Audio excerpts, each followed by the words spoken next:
Bata pa ako nung una akong molestyahin Tito Badong. Tito Badong? Tito Badong? Tito, please, wag mo. Please. Saan ka pupunta? Tito Badong. Hindi ka rito. Alam mo na, alam mo naman.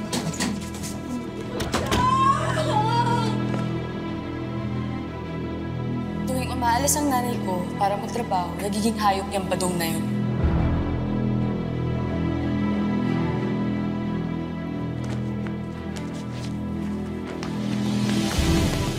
Hindi ka ba nagsumbong sa nanay mo? O sa mga polis? Nagsumbong ako kay nanay, pero hindi siya naniwala sa akin. Kilala kita, Lea, malandi ka eh! Isang salita lang, Tito Badong. Kung sabihin sa akin, naniniwala ka sa mga... Hindi nga ako naniniwala, kaya nga tinatanong kita eh. Ako pa ang naging may kasalanan. Wala ka lang. Tumigil ka! Tumigil ka! Gusto mo palayasin kita? Ha?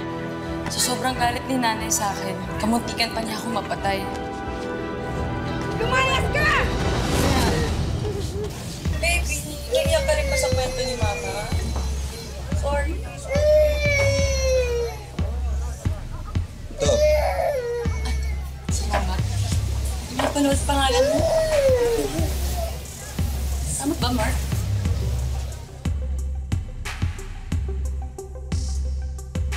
Minsan, napapasok tayo sa mga sitwasyong hindi natin ginusto. Mga pangyayaring anuman ang pilit nating gawin ay hindi makayanang malampasan. Ganito po ang naging buhay ni Lea na tampok nating kwento ngayong hapon. Halos buong buhay niya, panay problema at pasakit na ang dinanas. At ngayon, palaisipan sa kanya kung mababago pa ang kanyang kapalaran. Magandang hapon po mga kapuso.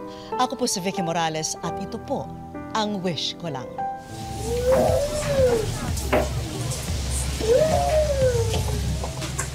Yan, ikaw kasi pinaiyak tuloy siya. Bakit mo nga ba kasi gusto malaman yung kwento ko? Writer ka ba sa isang sine? Hindi. Nangingisda lang ako. Nangingisda? Wala lang. Pisado lang ako sa kwento mo eh. Dahil pambihira, saan ka lang makakita ng babae nagtatrabaho dito na may kasamang baby? Paplasi ka rin ha. Imbes naka-table ka, kwentuhan yung gusto mo.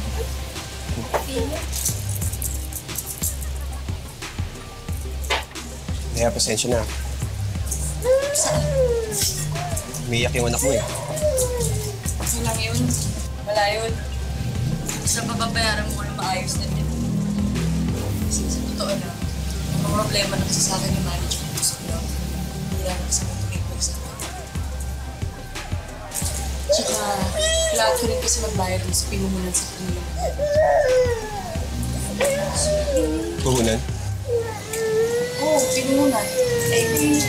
Kasi noon, nung hindi ko na matiis yung pamumutusan ng nanay ko at yung mga sa dito ko, lumayas ako. Lea! Nako! Ano nga abutan yan? Yan, ang sinasabi sa'yo. Tug ko na kanina eh. Yung nag-i-impake siya ng gamit na ganun. Lea! Pero hindi nagtagal, nagbago rin siya, lalo nung nabuntis ako. Daing na naman. Wala ka na ba ibang alam lutuin kundi daing, daing, daing? Wala ka naman binibigay na pambilis. Sasagot ka pa? Nagsimula siyang manumbad. Buti nga pinatulang pa kita eh. Nagpasalamat daw ako pumatol siya sa akin kahit... Pinagsawaan ka na ni Badong! At nagsimula siyang nanakit kahit nung buntis na ako.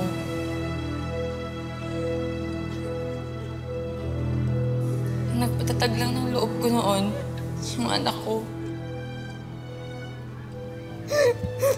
Baby! Baby, huwag ka bibitaw ha!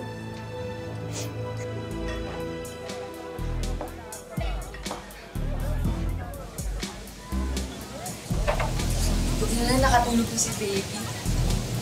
Saan na nga ba tayo? Ay, naalala ko na. Yun, wala. Naisip ko kasi, kapag sumuka ako, mawawala yung anak ko. Kaya pinilit ko talaga. Sinigip mo ang buhay niya, pero sinigip niya rin ang buhay mo. Binuhay niyo ang isa't isa. Ano? Hindi ko naisip yun ah. Teka nga, hindi ka ba talaga writer? Pagkatapos na nangyari, nilayasan mo rin ba siya? Sino? Si Philip?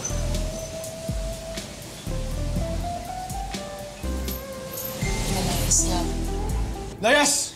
Saan ako pupunta ka? Layas! Nag-uwi siya ng babae sa bahay namin. Katapos, pinalayas niya ako. Kami ng anak niya. Ito, magagamit mo to. Binigyan niya ako ng address. Kilala daw niya ang may-ari at mabibigyan ako ng trabaho. At tutulungan pa kami. Kaya dito ako napunta. Siya yung nagbayad ng ang anak ko. Kaya masaya rin ako kasi nabayaran ko. Dahil sa Panginoon. Ito yung sinasabi mong puhunan na hindi pa nababawi sa'yo. Alam mo, para kang nasa presinto dito na binubuo ang sentensya. Oo nga, no? Pero alam mo, masaya ako. Masaya ako na yun yung pinapayaran ko. Kasi yung anak ko yun.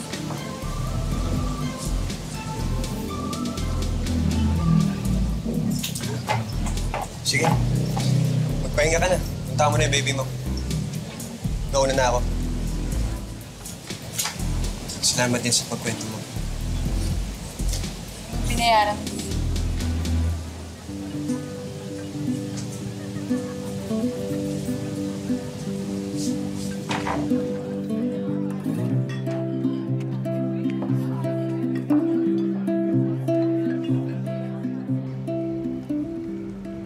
Jollibee, oh.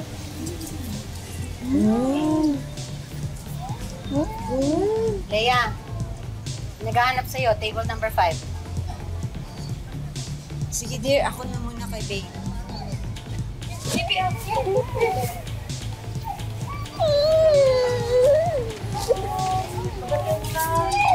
ako bahala.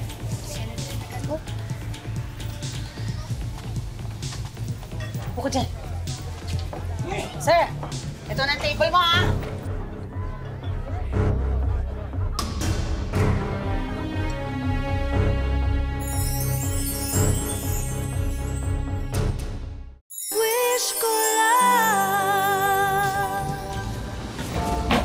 Ba ako na-miss, baby girl?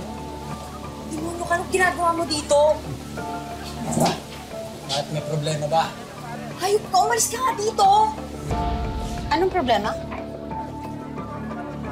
Ganito kasi yan. Gusto ko sa table, may pera ako. Bawal ba dito yun? Eh, anong problema, Leia? Siya po yung amahin ko, yung rape sa akin. Siya yung rape sa'yo? Opo.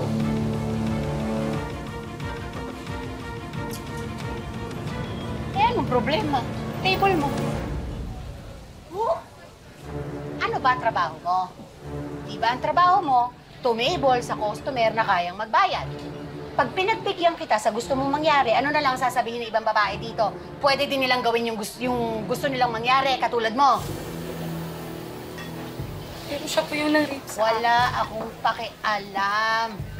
Kahit sino pa yan. Tandaan mo, may kasabihan ka. The customers are always right. Customer yan. Upo. Ito, sir. Ayan, magbabait na yan, ha? Oo. Galingan mo, ha? Sir, ikaw na bahala, ha? Okay. Ano ba yan? Para saan pati-enable kita? Halika, lumapit ka dito. Bilang ako ng 3, ha?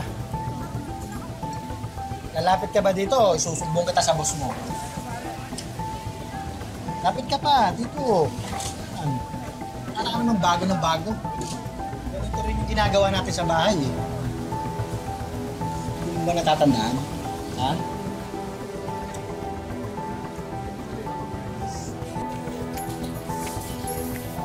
Si Leia, Hi, Pogi. Ikaw pala yan, ah. May ka-table siya dun, eh. Parang umiiyak. Leia, makinig ka maigi sa sasabihin ko, Alam mo bang kaya ko lang niligawan yung nanay mo para mapalapit ako sa'yo? Ikaw talaga ang punteriya ko. Mami! Mama Sang! Mami! Bossing! Mami! Meron ka ba diyang available na room? Magre-reunion kami nito ni Baby Girl. Pumayag. Nakakakawa ko. Huwag kayong pumayag. Please, please. Ano ka ba? Pagkakataon mo na to para makabayad ng utang mo, gawin mo para sa anak mo. Ano ba yan? Halika na! Tara na. Teka muna. Kailangan ko ng advance. Ano ka ba? Pamamaya ako anong mangyari sa inyo Mabokya pa ako. Dobling ko ba yun? Teka, sandali lang. Nauna ako Kung kaya mo itong tapatan, sige. Ano ba yan? Teka, sandali lang. Nauna ako gusto mo. Pagkatapos ko na lang ikaw. Hoy, kung hindi mo kayang tapatan, hindi pwede. Ba, wala namang ganyanan. Pagka ganyan ng ganyan, ire-reklamo ko na lang kayo. Kanino ka magre-reklamo? Sa pulis. Sos. Boys! Alisin nyo nga itong buwisit na to dito. Dali. Teka, sandali lang. Teka lang. Pakinig ka, papalikan kita.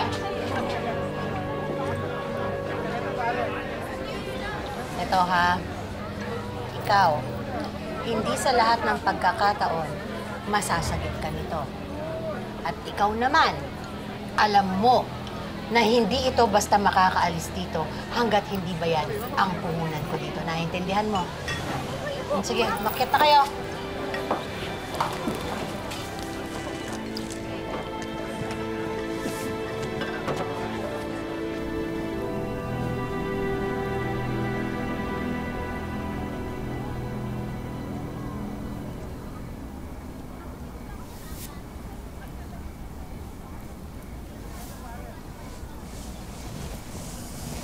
Salamat nga pala kayo mo.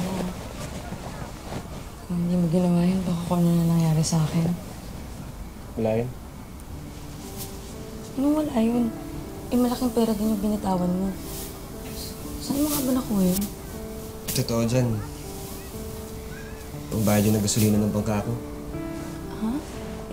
Ano ka na pangingisda ngayon? Huwag kang mag-alala doon. Ako na bahala doon. Nag-aalala lang ako kung babalik yung amahin mo. Alam mo, swerte ka dahil nandun ako. Pero baka sa susunod, hindi na ako swertein.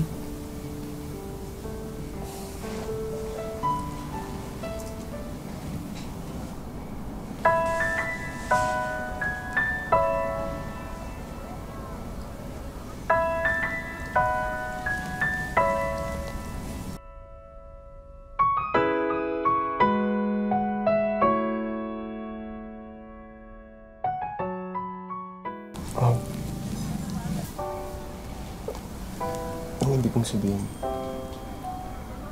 Leia, gusto kita. Pero hindi sa ganitong paraan. Hindi dahil nagbayad ako.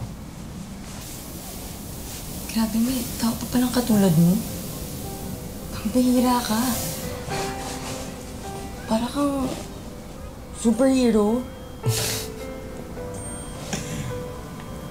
Wala naman akong superpowers Wala na yung costume. Pero para sa akin at para sa baby ko, ikaw si superhero. Superman.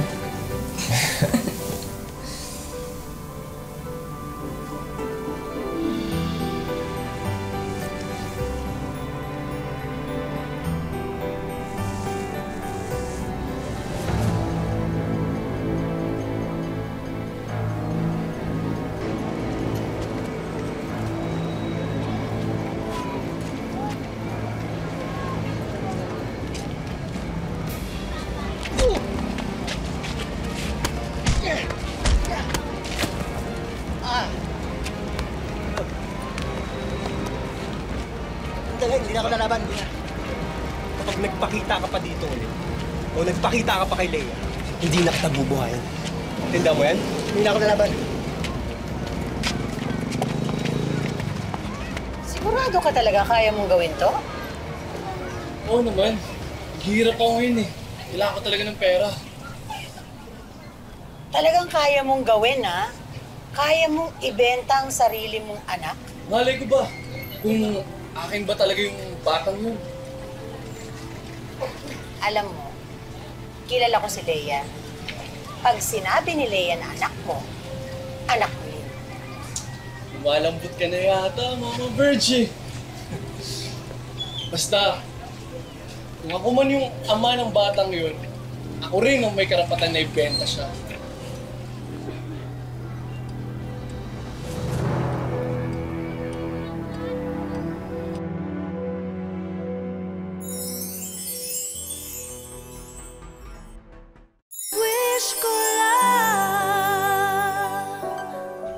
Kung minsan may malulungkot na pangyayari sa ating buhay na nagbubunga ng magagandang bagay. Sa kaso ni Leia, ito ay ang kanyang anak. Pero ngayon, nanganganib na mawala sa kanya ang bata na tanging dahilan niya para mabuhay.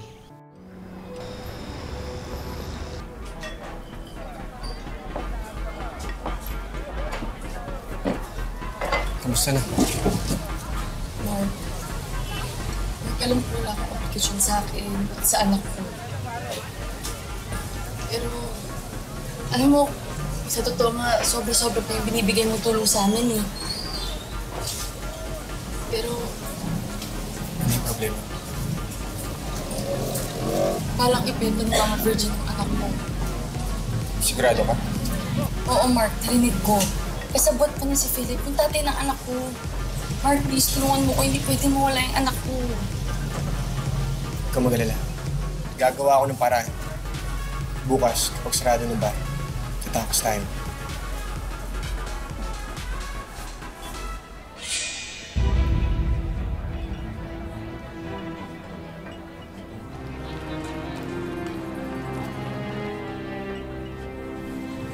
Tara na, habang wala pang tao. Magaling, magaling.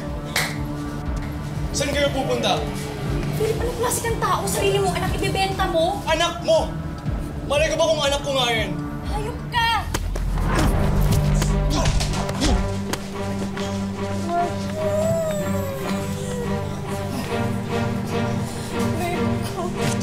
Usapan natin, Mama Virge.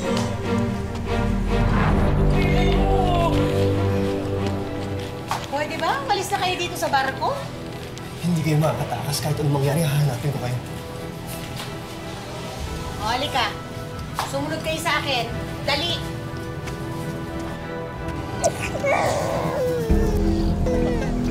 Sigurado ka na ba? Sigurado na ako.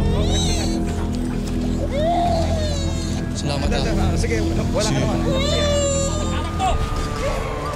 Ano to? Walang kikilos masama. Ano to? Tawasan yan. Ba't ano yung sabihin ito? Sandali muna! Sige mo na, bigay mo. Ano bang ibig sabihin nito? Kilala mo ba ito? Ito na kayo paliwanag.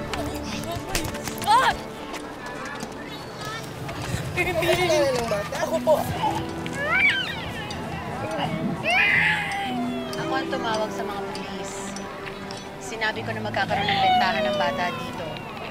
At nakipagtulungan ako sa kanila kapalit na hindi nila ako isasama sa kaso. Buti na lang nakatulong din na customer ko dito yung hepe nila.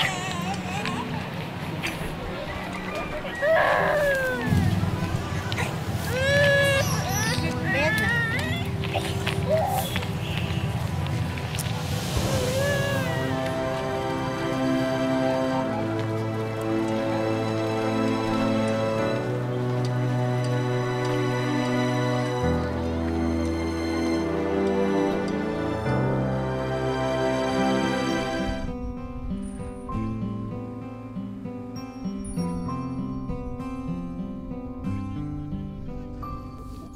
Ito ang munisipalidad ng Perez, Isla ng Alabat, Quezon Province, kung saan itinataguyod ni Mark at Leia ang kanilang munting pamilya.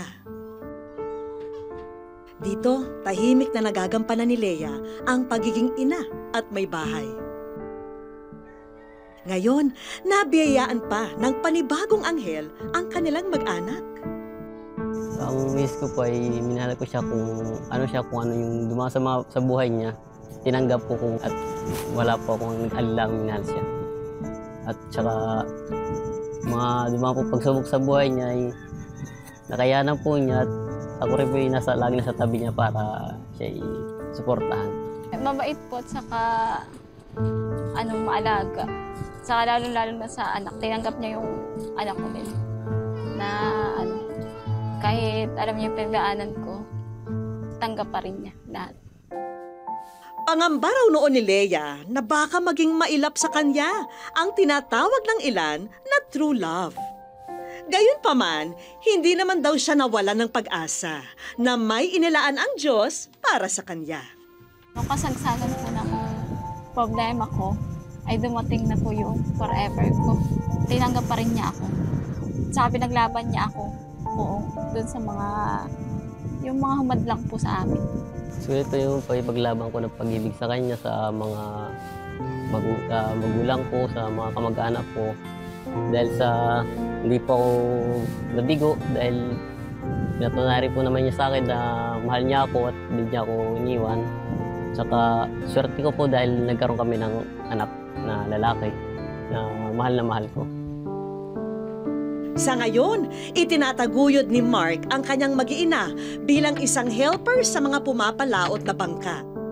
Hindi biro ang trabaho na ito dahil may mga pagkakataong umaabot sila ng 3 hanggang 4 na araw sa laot, pero 200 piso lamang ang naiuwi niya sa kanyang pamilya. Kahit na araw-araw kong tatrabaho at napapagod ako, kaya kong tiisin nyo para sa inyo at handa akong magtiyaga na kahit anong problema doon sa buhay natin, na ayos natin. Walang imposible basta magkasama tayo at ang mga anak natin. Kung pahabaan ng araw ng hair, dahil sa paghahanap ng pwedeng maging forever, ang sigaw ni Lea, may nanalo na. Wala pa mang basbas ng kasal ang kanilang pagsasama, darating din sila rito kung mabigyan ng pagkakataon. Ang mahalaga raw ay nananatili ang pagmamahalan sa kanilang pamilya. Sawa ko, hanggang sa pagtandaan natin, hindi kita iiwan at saka mga anak natin. Lahat ng pagsubok man na dumating sa buhay natin, kakayanin natin ng magkasama. Hanggang sa tumanda na tayo pa rin.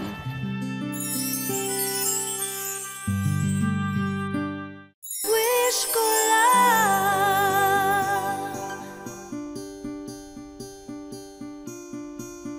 Sa araw na ito, lalong magiging matamis ang pagmamahalan ni Mark at Lea. Siyempre, una-una po kinakabahan. Tapos, naisip ko po na bakit kaya punta pa dito ulit. Tapos, naisip ko po na mag-shoot ulit. Akala namin mag-interview ulit kagaya kahapon. Parang may surprise, ganun. Yung pumungod po sa akin, pangalang wish ko lang. Bigla akong, parang nawala ako sa sarili ko na sobrang saya. Sabi ko, natupad na rin yung sinulat ko. Maipakita din sa mga tao yung mga karanasan ko. Dati po, nung nanonood lang ako ng wish ko lang, sabi ko, parang gusto ko din ibahagi ang kwento ko. Experience po, hindi po ako makapaniwala na nangyari po ito sa amin dahil po naisip ko na malayo po yung lugar namin, malayo sa Manila, hindi ko po inasa na makakarating po kayo dito yung po na wish ko lang. Sa tingin ko, pinagkapara-paraho namin na wish ko lang ay nag-uumapaw po ang saya na aming nadarama. So, sobrang saya ho, parang hindi ako makapaniwalang meron akong ganun. Gusto ko talaga magkatindahan. Sa isang iglap nagkaroon ako ng ganito dahil sa wish ko lang. Mahalaga po sa akin ang may sariling tindahan kasi po hindi lang nakakatulong sa asawa ko, pati din po sa pang-araw-araw namin.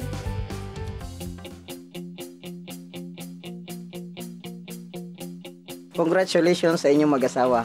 Ako ang naatasan ng wish ko lang na gumawa ng inyong bangkang pangkabuhayan. Asahan nyo sa loob na 1 linggo maide-deliver ko ang bagong bangka nyo. sobrang saya po dahil hindi ko po maisip na magkakaroon ako ng sarili kong bangka at excited po ako at makita at magkaroon ng sariling bangka. Miss Vicky, pinapangako po sa inyo na iingatan ko po yung binigay niyong bangka sa amin. Binigyan ng wish ko lang ang aking mga anak ng mga damit at saka laruan. Nagpapasalamat din po ako kasi ayun, may mapaglalaruan na sila, may mapaglilibangan. Hindi na sila titingin sa ibang bata ng meron. Napakahalaga pong bilang isang ina na nakikita ko parating masaya ang aking mga anak.